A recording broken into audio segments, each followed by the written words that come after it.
warahmatullahi wabarakatuh. Perkenalkan, saya Dina Citra Lestari. Pada video kali ini saya akan menjelaskan hasil proyek saya tentang aplikasi inventory berbasis PHP natif. Proyek ini terdiri dari 10 bagian, mulai dari perancangan database sampai dengan pengujian API menggunakan Postman. Soal 1, perancangan database. Langkah pertama, kita membuka aplikasi Laragon. Pertama, saya membuat rancangan database untuk sistem inventory. Database ini berisi tabel utama, yaitu user, item, dan transaction. Tabel user berfungsi untuk menyimpan data pengguna seperti nama, email, dan peran. Sedangkan tabel item digunakan untuk menyimpan data barang seperti nama barang, harga, dan stok. Sedangkan tabel transaction digunakan untuk menyimpan data transaksi antara user dan barang. Ketiga tabel ini saling berhubungan. Satu user bisa memiliki banyak transaksi, dan satu barang juga bisa muncul di banyak transaksi.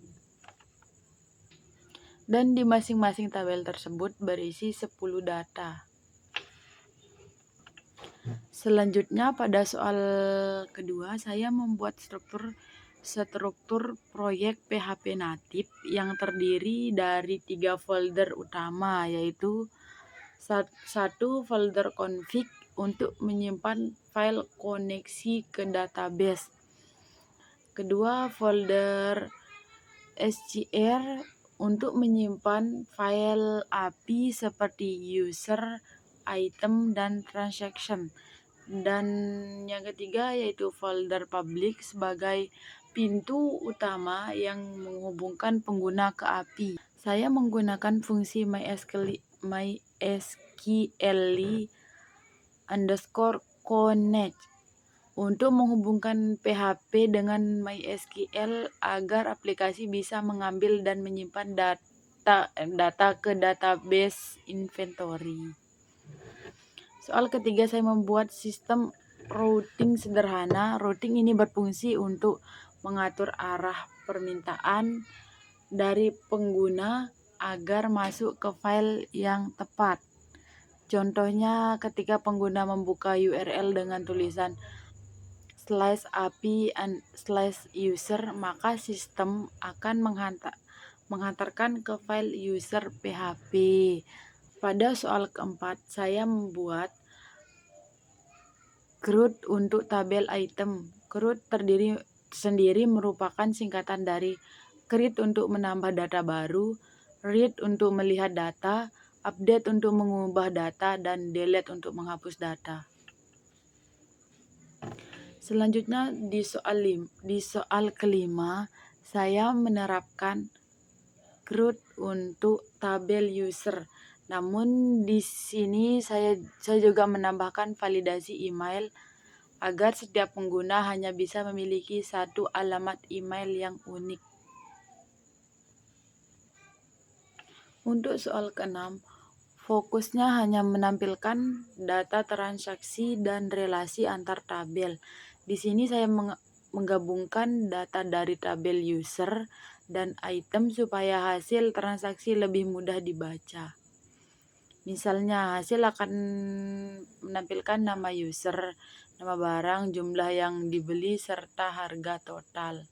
Jadi bukan hanya ID user atau ID barang saja, tapi langsung informasi keterangan lengkapnya.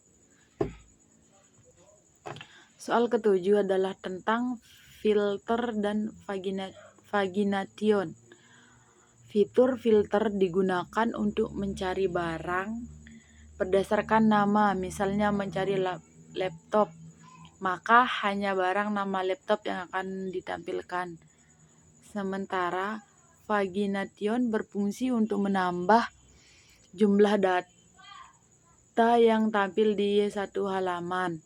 Misalnya hanya 10 data per halaman. Di soal ke-8, saya menambahkan fitur autentikasi penggunaan token. Tujuannya hanya untuk melindungi API agar tidak bisa diakses sembarangan.